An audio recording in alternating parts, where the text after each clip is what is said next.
Two voices echo across the vast expanse of human history, offering two completely contradictory maps to the same destination. One voice rises from the dust and blood of a chaotic battlefield, screaming for you to stand up, pick up your weapon, and fight until your last breath. The other voice drifts down from the frozen, silent peaks of the Himalayas, whispering for you to sit down, close your eyes, and let everything go. This is the ultimate paradox of your life.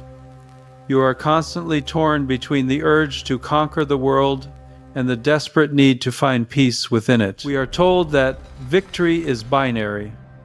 You either hustle or you mediate. You either grind or you surrender. But what if the definition of winning you've been sold is incomplete? What if the greatest conqueror isn't the one who defeats the enemy, but the one who defeats the conflict inside their own head? Today, we are not just reading quotes. We are conducting a spiritual autopsy of success. We are merging the fire of Lord Krishna with the ice of Lord Shiva to build a blueprint for a victory that is absolute, unshakable, and written in the stars. Let's begin where the noise is loudest, the battlefield. To understand victory in its most visceral, bone-crushing form, we have to look at the wisdom Lord Krishna delivered to a shattered soul named Arjuna. The setting of the Bhagavad Gita isn't a peaceful garden. It is the brink of a world war. Arjuna is the greatest archer of his time, yet he stands frozen. He looks across the field and sees family, teachers, friends. His knees shake. His bow slips from his sweating palms. He collapses. This isn't just ancient history. This is Monday morning. This is you, paralyzed by a high-stakes decision, terrified of the fallout, overwhelmed by the sheer weight of your responsibilities. You want to run away.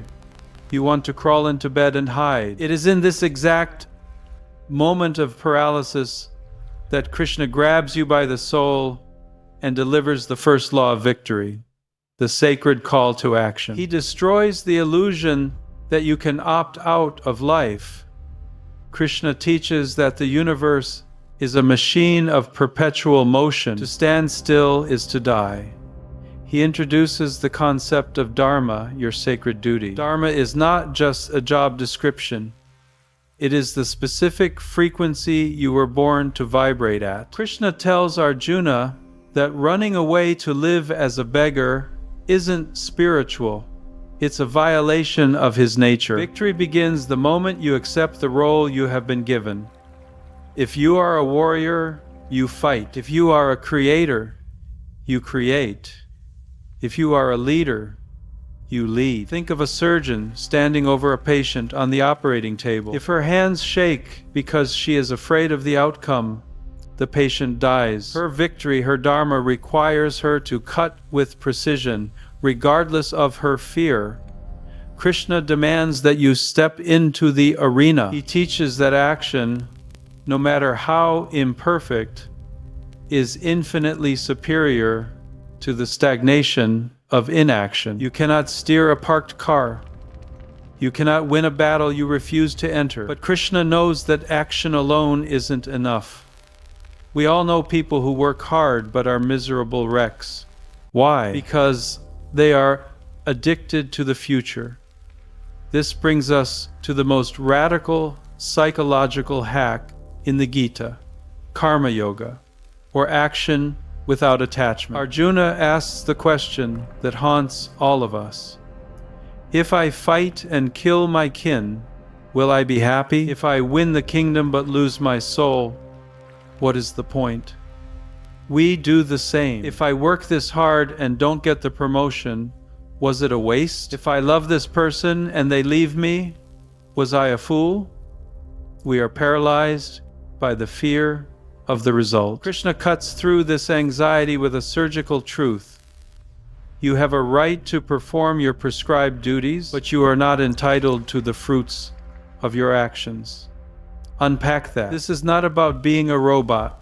It is about flow state. When an Olympic archer draws her bow, if her mind is on the gold medal, her aim will waver. If her mind is entirely consumed by the tension of the string, the angle of the elbow, and the rhythm of her breath, she becomes the arrow. The bullseye is just a byproduct.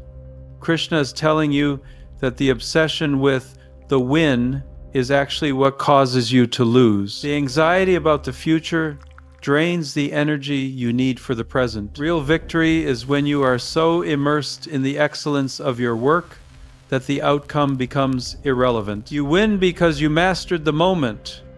And when the world pushes back, when the war drags on for 18 days and hope seems lost, Krishna offers the armor of belief. He says, a person is made of their faith.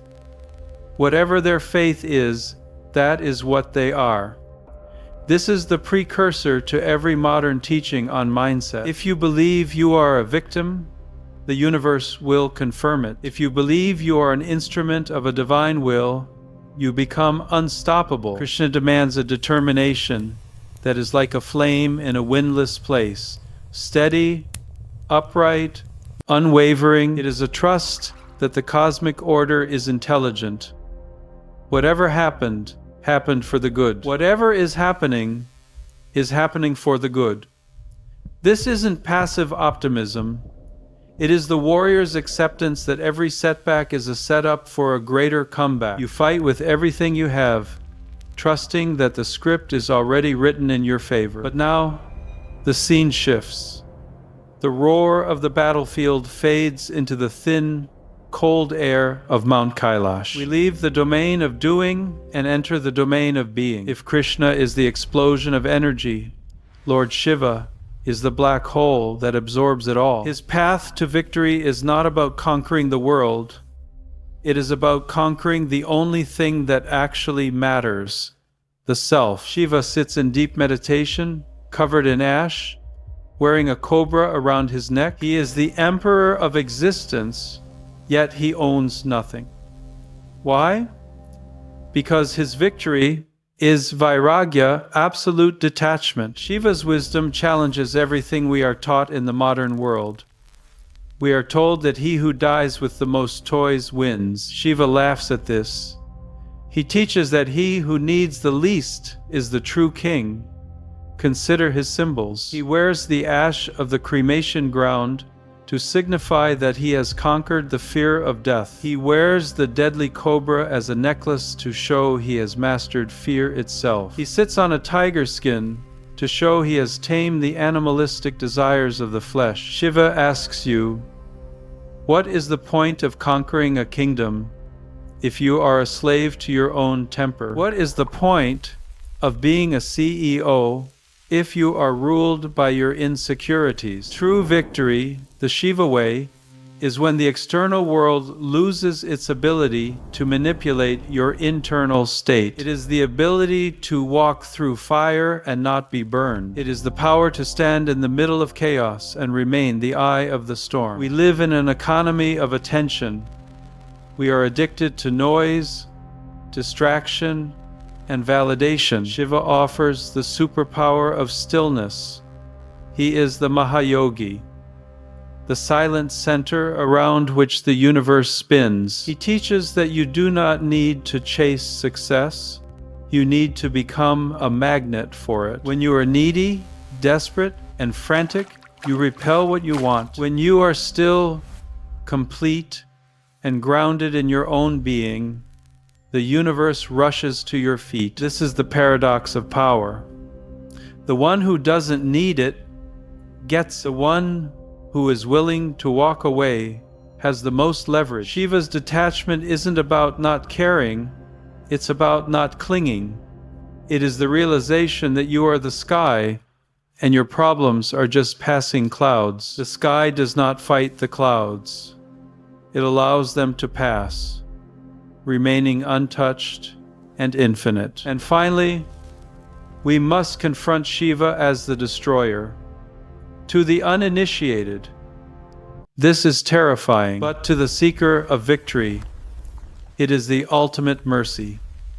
You cannot build a new life on the foundation of the old one. You cannot find true victory while holding on to your limiting beliefs.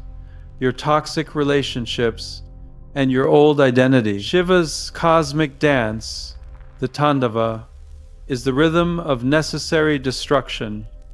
He burns away the ego to reveal the spirit. He destroys the illusion to reveal the truth. Real victory requires the courage to let parts of yourself die.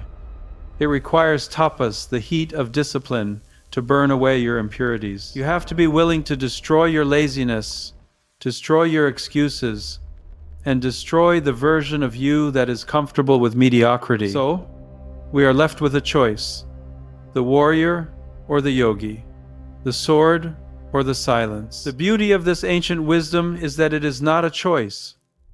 It is a synthesis. If you only follow Krishna, you might burn out, attached to the glory of your conquests. If you only follow Shiva, you might retreat from the world, finding peace but ignoring your duty to help others. The ultimate human archetype is the warrior yogi. You must learn to carry the Himalayas in your heart while you fight in the mud of Kurukshetra. Here is the formula for true victory. Act like Krishna, but feel like Shiva. In your career, be ferocious. Set goals. Strategize. Work harder than anyone else in the room. Be the surgeon with the steady hand. That is your dharma. But inside, be the yogi. Realize that your job title is not your soul. Realize that if you lost it all tomorrow, you would still be complete. When you negotiate with the sharpness of Arjuna, but with the detachment of Shiva. If you get the deal, good. If you don't, good. Your internal state remains invincible. In your relationships, love with the passion of a devotee, but without the suffocating attachment of the ego. Love them for who they are, not for what they give you. True victory is not a destination. It is a state of being where you are fully engaged with the dance of life, yet completely free from its drama. It is having the hands of a warrior and the heart of a monk. This is the path. Step into your battlefield with a fire in your belly, but keep the ice on your mind. That is how you win, not just the battle, but the war for your very soul.